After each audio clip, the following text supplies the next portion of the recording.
আমাদের গাছের মরিচ দেখেন, ছোট্ট একটা গাছে কতগুলো মরিচ ধরেছে। এগুলো কি আমরা আজকে রান্না করব?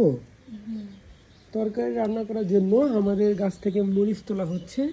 ছোট্ট একটা গাছে কতগুলো মরিচ, মাশাআল্লাহ। এই যে এখানে এই গাছটার মধ্যে বড় বড় মরিচ আছে, এখান থেকে তোলা না, এটা থেকে তুলছো। হ্যাঁ, ওটা তো নিচ থেকে তোলা, নিচের মরিচগুলো অনেক।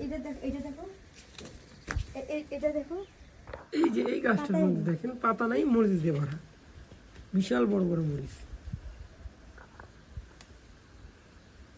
পাতা নেই কিন্তু মরিচ দেখেন হয়েছে, বেশি তুইল না।